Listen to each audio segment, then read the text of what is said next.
Hey guys, well, it's that time of the year here in Sydney. That's right, it's the famous Sydney Gay and Lesbian Mardi Gras, and I thought I would give you something appropriate, something parade perfect, a nice rainbow-inspired makeup. Think lorikeet, colour chameleon, bird of paradise, rainbow ridiculous.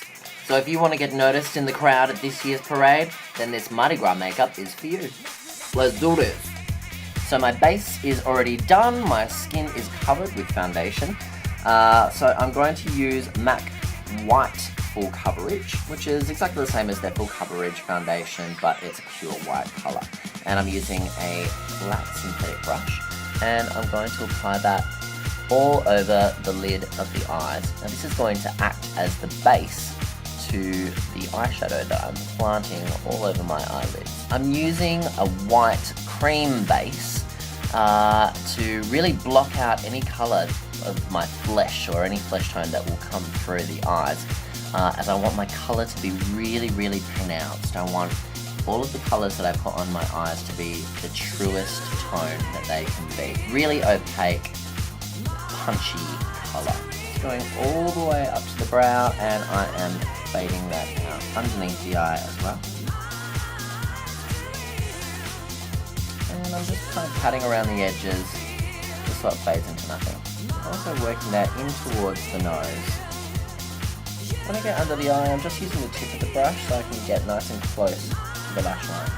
So my eyes are blocked out, and I'm pretty much going to be basically working off of this little gem which I found. It's called the Hawaiian Rainbow Splendor palette, and it's by a brand called Clean Colour with a K. I got it from a store in Melbourne called Groove, which basically sells a range of different accessories, hair care products and cosmetics, and it only cost me $10 for the full palette. They're all frosted shades, and it's basically, you know, every colour under the rainbow, and I've got some good use out of it so far. So let's start placing our colour. So I'm going to keep the warmer colours on top of the eye and keep the cooler colours underneath.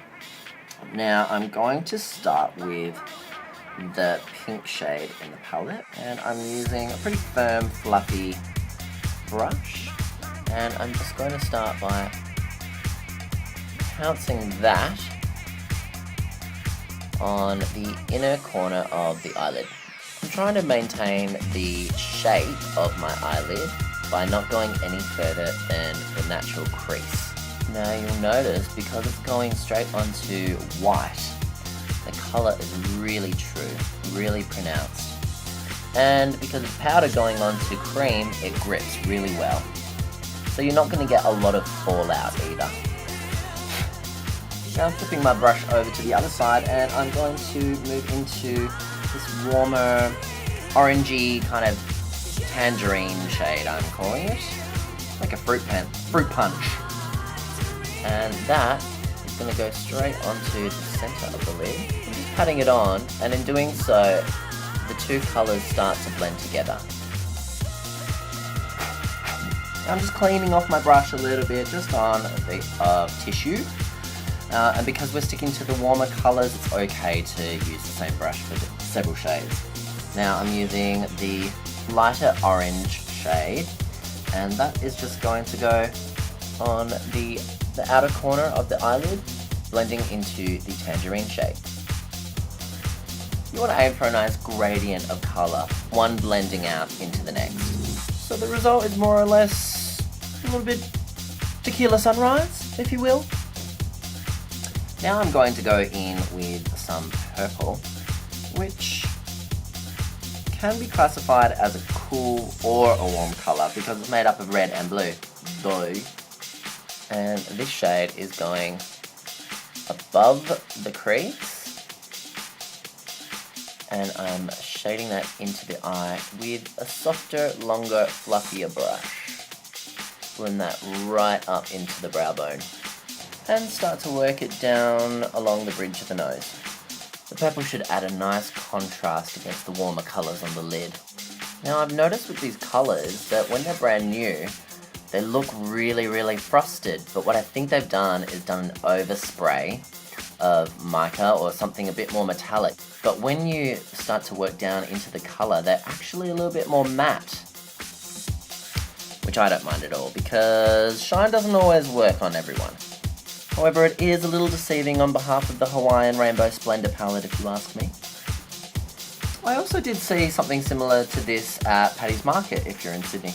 Now I'm going to help maintain the structure of the eye by using this mauve shade, and I'm just going to use a small soft fluffy brush to define the crease a little more.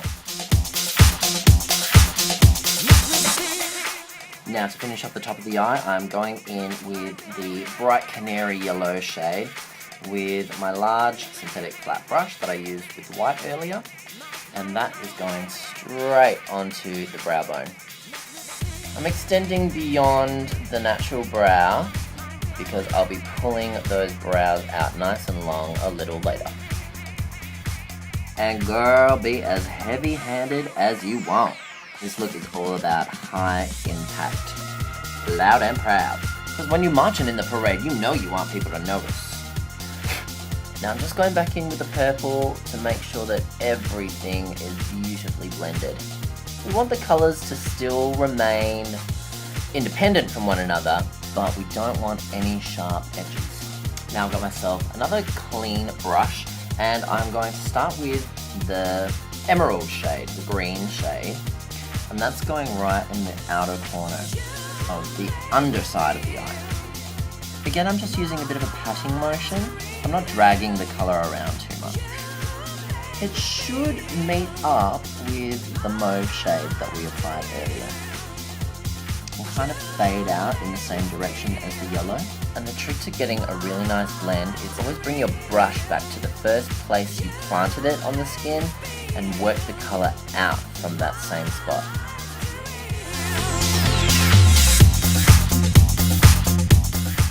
If you blend it out too high, you can always go back in with the other colour that you're blending it into and work that colour back down into it. There's a bit of an aquamarine or a teal shade that is going in the centre of the eye. That blends into the green, which then blends into the last colour, blue. And that goes right on the inner corner of the eyes underneath.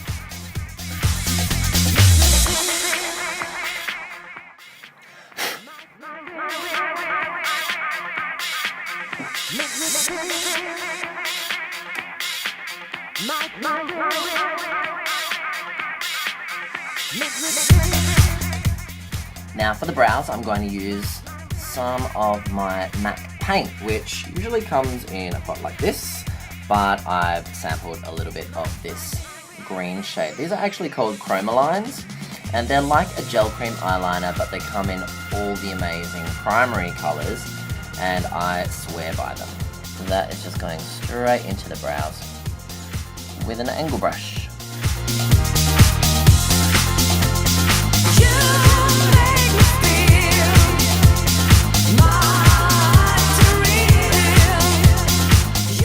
I'm following the line of the yellow that we did before to get a really elongated, slick looking eyebrow.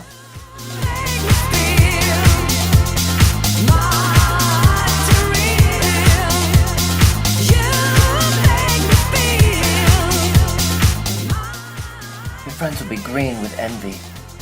You could just as easily use an eyeshadow if you wanted to, but I really love the colour payoff and the longevity of this product.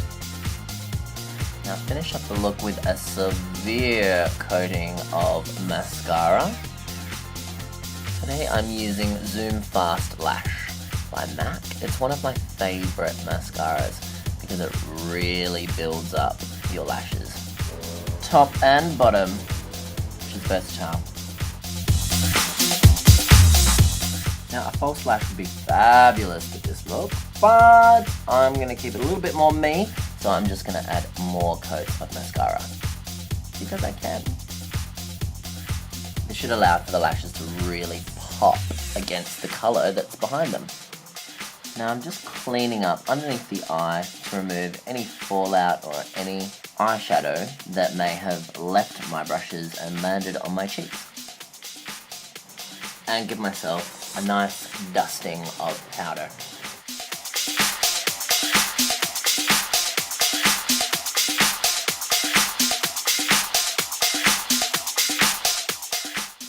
Now if you're a girl, you might want to go in with a nice bright pink lip, but really you could use any of the colours to really set off the whole makeup. Now I'm going to finish off my look by clipping in some wefts that I picked up for really cheap at the $2 store. I curled them by wrapping them around some old toilet rolls, spraying them with hairspray, and blasting them with a hairdryer. They just clip into the hair, like so.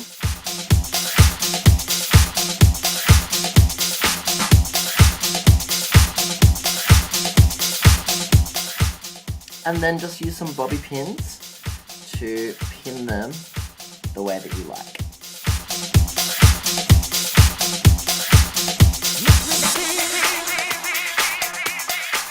You could leave it like that, or chuck on your favourite flat cap. And you're good to go.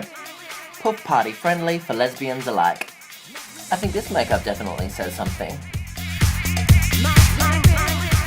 We're here, we're queer, and fabulous.